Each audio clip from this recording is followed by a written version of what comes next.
Classificação indicativa. Livre para todos os públicos.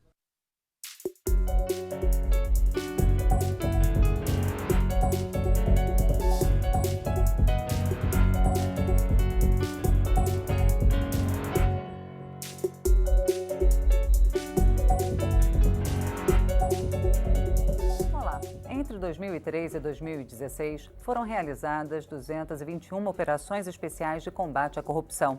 Em mais de 2/3 dos casos, os desvios de verbas federais ocorreram nas áreas de educação e saúde. Os dados são do Ministério da Transparência, Fiscalização e Controle, que preparou um levantamento a pedido do presidente interino Michel Temer. Para discutir a corrupção, principalmente nessas duas áreas, o Câmara Debate convidou os deputados Antônio Carlos Mendes Tame, do PV de São Paulo, e Aliel Machado, da Rede do Paraná. Eu sou Fabiana Mello e o Câmara Debate é um programa da Rádio Câmara e da TV Câmara. Deputados, muito obrigada pela presença aqui no estúdio da TV Câmara. Queria iniciar perguntando aos senhores se surpreende que, em número de ocorrências, não em valores absolutos desviados, os casos de corrupção sejam mais frequentes nessas áreas de educação e saúde. Deputado Mendes Tame, por favor. Não surpreende. O fato de serem na educação e na saúde não quer dizer nada, não quer dizer que são setores mais sensíveis e por isso são os mais afeitos, mais sujeitos à corrupção. O que causa maior número de acessos às delinquências é o fato de haver mais liberdade, menos transparência, um maior número de caixas pretas. Então, o que acontece na saúde? O que acontece no regime diferenciado de contratações, que vigorou até agora nas obras das Olimpíadas, da Copa do Mundo e em diversos outros setores? Você contrata e acabou.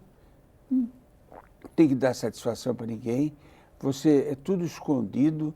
Quando você dá transparência, quando você respeita a lei das contratações, a 8666, e quando você a moderniza, você consegue fazer com que haja maior respeito às disposições legais, que no país são legislações, são leis, é uma legislação que favorece a igualdade, a transparência, a lucidez de todos, o respeito aos setores públicos. Desculpe, mas mesmo com a 8666, o que se vê, principalmente agora com as investigações da Lava Jato, é que em muitos casos não adianta nem apenas fazer uma licitação, porque as empresas podem entrar em conluio e formar um cartel, não é mesmo? E já combinar o resultado da licitação sem que o poder público ou com a anuência de servidores públicos. Deputado Aliel Machado, como resolver essa questão?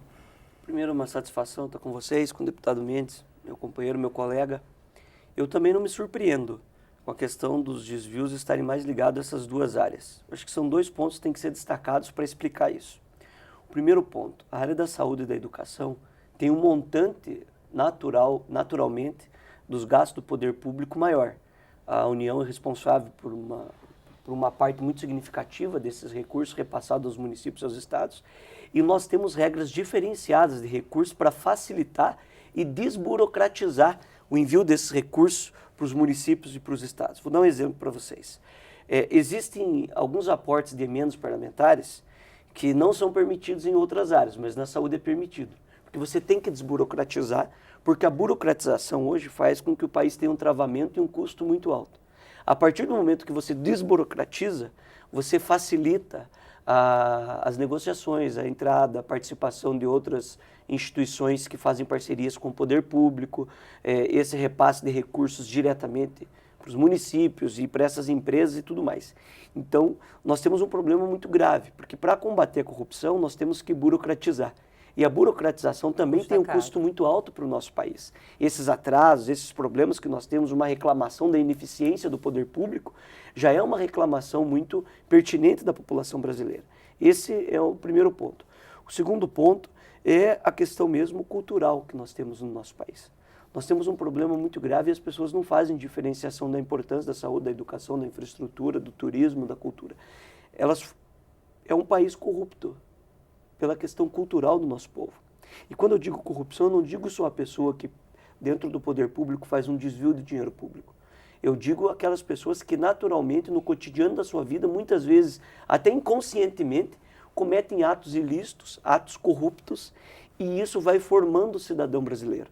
Nós temos, para responder a tua pergunta, que trabalhar a médio e longo prazo, expor isso para todas as pessoas, valorizar também as iniciativas positivas que nós temos no nosso país, as pessoas de bem, as instituições sérias, o fortalecimento das instituições de investigação no nosso país. Não se tinha isso antes, nós estamos avançando, se nós estamos tendo acesso a esses dados, não é graças a uma pessoa ou a um partido, isso é graças a uma mobilização da sociedade, a implantação de medidas, como a discussão que nós estamos fazendo aqui na Câmara, da implantação das 10 medidas de combate à corrupção. Essa é uma pauta importantíssima.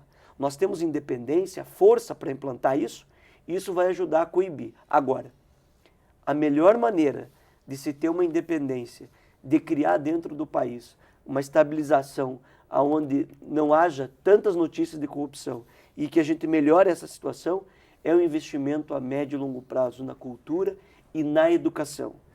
Eu queria passar, antes de entrar na questão das 10 medidas contra a corrupção, que a comissão está trabalhando, a comissão especial foi formada e está analisando as medidas, deputados, eu queria passar para o deputado Mendes Tame para discutir essa questão. A fiscalização da sociedade já foi comprovado que é um dos elementos mais eficazes no combate à corrupção. Agora, como o deputado Aliel Machado colocou, a sociedade ainda vive, na minha opinião, eu queria saber a opinião do senhor, sobre aquela ótica de se eu tivesse lá, também faria. Então, o brasileiro ainda pensa dessa maneira?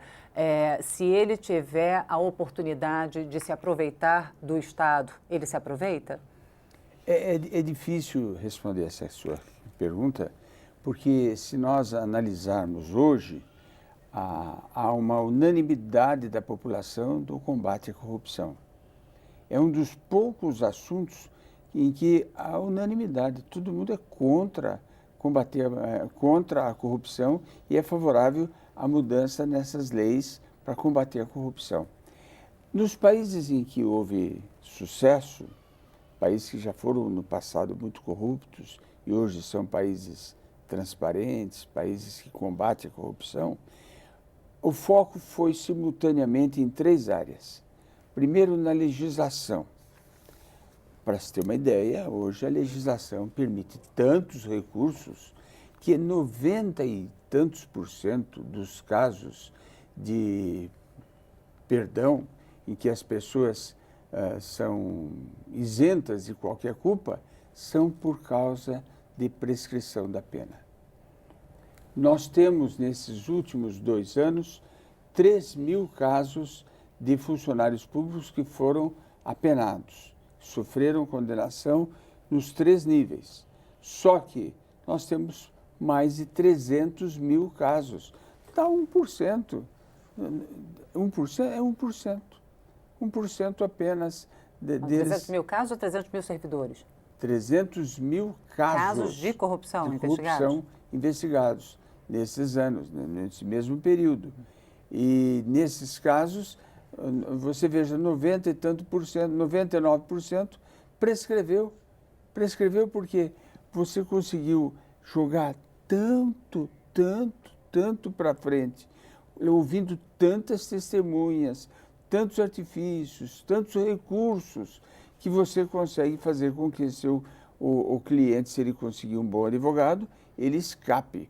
Por isso que as 3 áreas... Eu até queria perguntar para os senhores se os senhores já ouviram, como eu já ouvi, a lenda de que algumas pessoas até procuram advogado antes para saber se, hipoteticamente, eu fosse acusado de desviar tanto, quanto tempo eu pegaria, que tipo de pena, né? Ou seja, a consulta prévia para saber se a relação custo-benefício do eventual desvio vale a pena ou não.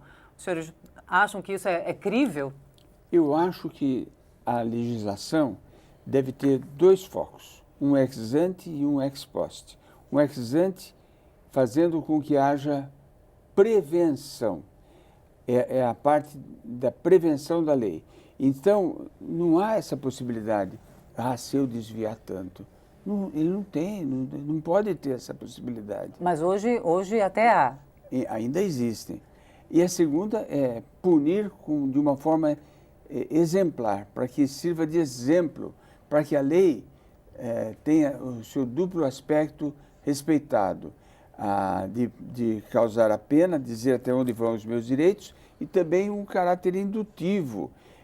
Ela assusta as pessoas, ela não precisa fazer nada. Só o fato de existir aquela lei já faz com que eu não cometa aquele crime de delito. E aí vem aquele efeito educacional. As 3 áreas dos países que deram certo. Primeiro, atualizaram a legislação. É o que nós estamos tentando fazer com as 10 medidas. Segundo, o que você acabou de dizer com muita propriedade, fortalecer os órgãos de combate à corrupção. COAF, CGU, AGU, Tribunais de Contas, fortalecer. Há países que são super auditados.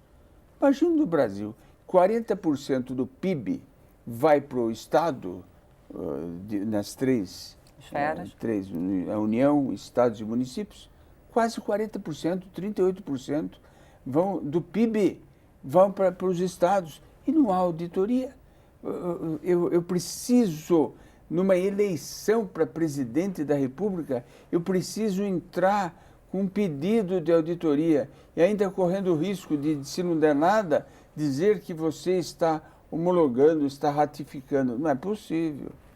E a terceira fonte, nesses países que deram certo. Primeiro, legislação. Segundo, fortalecimento dos órgãos de fiscalização. E terceira, conscientização popular. Investiram fortunas em conscientizar, mostrar que a pessoa tem que ser honesta desde criança. E o investimento em educação, como você colocou tão bem, é uma base. Porque a pessoa, quanto mais educada, mais ela sabe que hoje ela está desrespeitando. Amanhã outro vai desrespeitar e ela vai acabar sendo prejudicada na maioria dos casos. Bom, deputados, a gente vai fazer um rápido intervalo, mas o Câmara Debate volta rapidinho, não sai daí não.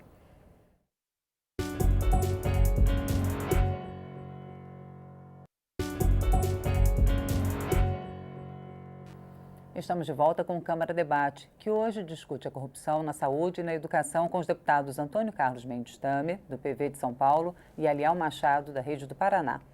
Bom, deputado Aliel Machado, o deputado Mendes Tamer colocou os 3 pontos que foram a fórmula de sucesso de vários países que enfrentaram o mesmo problema, da legislação, o fortalecimento das instituições e a conscientização da sociedade. A Câmara tem uma comissão especial que estuda as 10 medidas contra a corrupção apresentadas pelo Ministério Público Federal. Na opinião do senhor, todas as 10 medidas, o pacote completo, tem chance de ser aprovado de uma vez ou vai ser como a reforma política que às vezes é mais pontual? É importante essa pergunta, mas ela não pode ser respondida ainda, porque ela depende do momento político. Isso me preocupa bastante também, porque apesar de ter uma revolta popular para que se resolva as coisas, essa revolta é menos politizada e com mais politicagem. Nós precisamos esquecer partidos. É mais partidarizada, não? Nós precisamos esquecer partidos. Nós precisamos esquecer lado político. Nós temos que pensar num projeto de nação. Nenhum partido político tem no seu estatuto que defende a corrupção. Nenhum partido político defende no seu estatuto que vai defender bandido. Então, o que a gente precisa fazer, na minha opinião, é mobilizar a sociedade com pautas específicas, sendo que essas pautas específicas podem ajudar a melhorar. Não vão resolver o problema, mas elas vão melhorar, vão combater. E as 10 medidas de combate à corrupção é uma pauta da sociedade.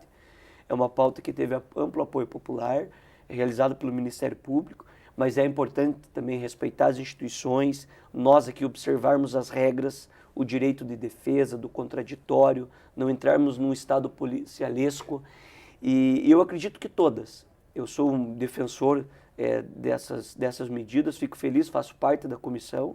Ela foi liderada pelo deputado Mendes, que é o propositor, inclusive, da comissão. Mas algumas coisas ainda me preocupam, como as pessoas não tomarem ainda ciência da importância de tudo isso. Eu lembro das manifestações de 2013. As pessoas saíram nas ruas, mas você não tinha uma pauta específica. Se a sociedade incorporasse as pautas principais nesse momento de pressão política independente de partido, nós já teríamos um avanço muito maior. Nós tivemos algumas pontualidades que foram resolvidas. Como a PEC 37, Como a PEC 37 que eu ia citar, porque a PEC 37 só não passou no Congresso naquela época por causa de a população conseguiu se sensibilizar com aquilo. Mas eu vejo, por exemplo, hoje as pessoas saem nas ruas e não tem uma mobilização no momento da implantação das 10 medidas de combate à corrupção. Se é extremamente grave, isso deveria ser pauta principal dentro dessa discussão. O governo acaba de retirar a urgência na discussão das medidas que já estavam tramitando na casa desde 2015, muito parecido inclusive com as propostas agora pelo Ministério Público, retirou a urgência. Ela iria trancar a pauta. Isso deveria ser ponto principal, independente do custo que tivesse momentâneo financeiro para o país. Teria que ser a parte principal para criar expectativa boa nas pessoas. Hoje o país tem uma crise financeira, grande parte dela oriunda pela crise política, porque você não tem estabilidade política. Um país que não tem estabilidade política não tem condições de crescer, não tem condições de recuperar seus investimentos, de melhorar. Para você recuperar a estabilidade política, é preciso mostrar que o interesse principal aqui não é de partidos. Eu vi, por exemplo, um dia desses, alguns partidos criticando uma posição de que, se o Michel Temer quiser ser candidato à reeleição, já vamos tirar o nosso apoio, porque nós temos interesse na eleição. Isso não é uma preocupação com o país, isso é uma preocupação com o partido. Nós temos que esquecer isso.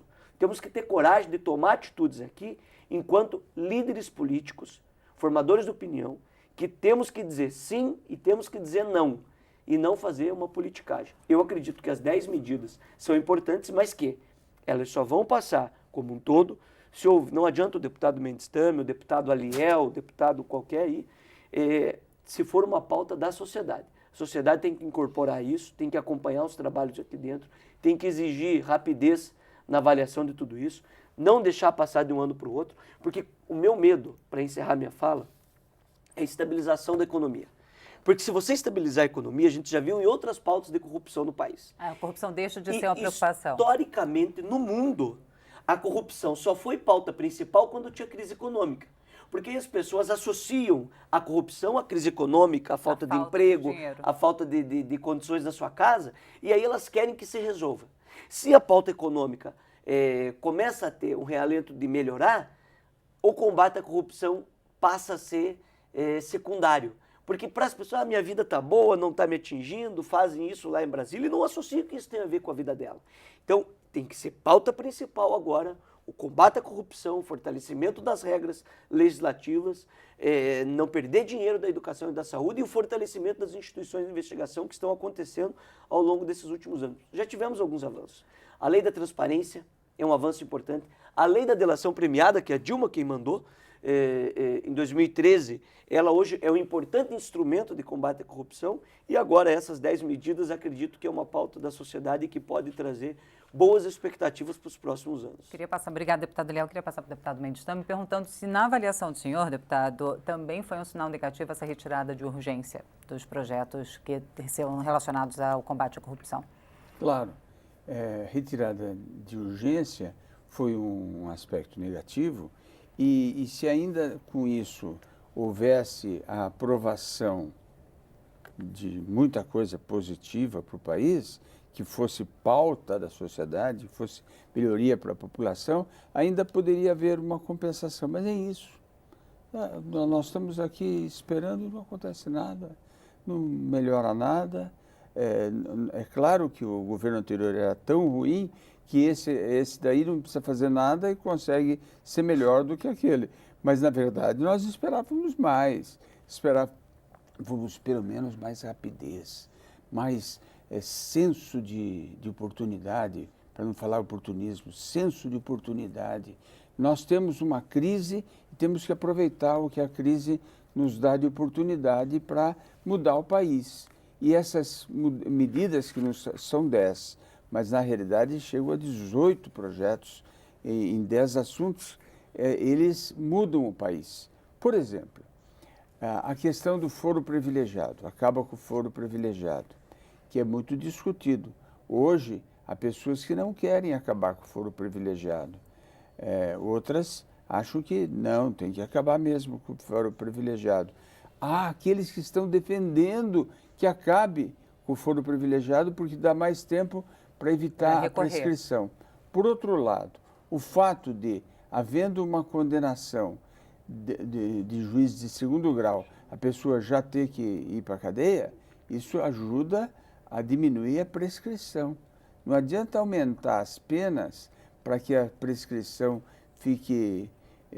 escape da prescrição. A prescrição, hoje nós temos algumas jabuticabas que não dá para entender. Por exemplo, quem tem naquele vazio, naquele vácuo entre 18 e 21 anos, a prescrição é metade. Ué, por quê? Então, o sujeito tem 19 anos, a prescrição para ele é metade do que quem tem 18 anos, completou 18 anos, é metade do que aquele que tem 21. 22. E quem completa 70 anos? Porque completou 70 anos, cai para metade a prescrição? Não, não tem nada. Isso é jabuticaba brasileira. Só nós que temos isso. Temos que acabar com isso. Temos mais coisa. Além da delação que você colocou muito bem, Ariel, a delação que tem ajudado tanto no combate à corrupção, há países que utilizam a colaboração premiada. Qual a diferença entre a delação premiada e a colaboração premiada? A delação é aquele que é culpado, ele é um delator premiado para diminuir a pena dele. O colaborador premiado é aquele que não tem culpa nenhuma no cartório. Nenhuma culpa. Ele não participou, ele não vai ser condenado, mas ele viu o colega dele do lado, alguém perto dele, na repartição dele, e ele tem direito a uma percentagem sobre o dinheiro arrecadado. Então, chamado foi recuperado. Recuperado, para facilitar a recuperação de ativos. E ele passa a ser um defensor.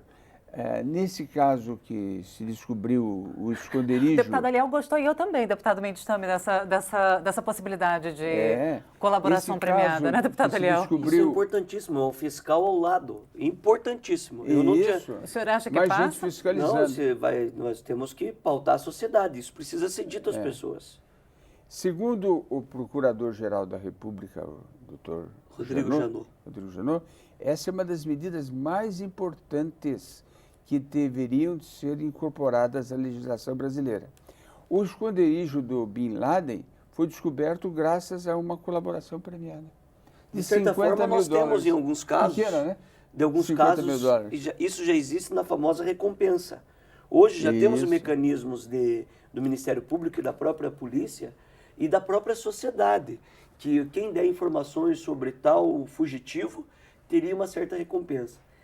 Só que ainda sobre a tutela do anonimato, para ter segurança da pessoa. Isso, claro. Porém, quando você está tratando de esquemas de corrupção, onde o outro tem acesso, de certa forma a própria pessoa tem dúvida, porque quando você tem acesso a algo corrupto, informações, você tem a obrigação legal de denunciar. Porque se você tem acesso... Agora, é lógico que a pessoa, se ela não participa disso, ela não vai querer se envolver, ela tem família, tem problemas e tudo mais. Por outro lado, o intuito da implantação de uma medida como essa, da colaboração, não é de você encontrar pessoas que denunciem, mas é você inibir o autor de fazer, porque ele sabe que o colega do lado, ou qualquer outra pessoa que saiba disso, pode denunciá-lo. Então, sempre a fiscalização, por exemplo, pelo que eu entendi também, desculpa interromper, só para a gente poder arrematar e encerrar, pelo que o deputado Mendes também falou, eventualmente isso seria para a denúncia, né, até de suspeitas, no caso, porque... Isso, mas eu estou dizendo assim... Para que assim a autoridade pudesse investigar aquele caso. Sim, mas isso já é a fase final. Nós temos que trabalhar com a prevenção. Por que você coloca uma câmera de segurança? A câmera de segurança ela vai ter o intuito de identificar alguém. Mas mais do que isso, o autor não vai cometer o ato, porque você tem uma placa lá dizendo, você está sendo filmado, então ele não vai cometer porque é uma ação que coíbe a ação criminosa.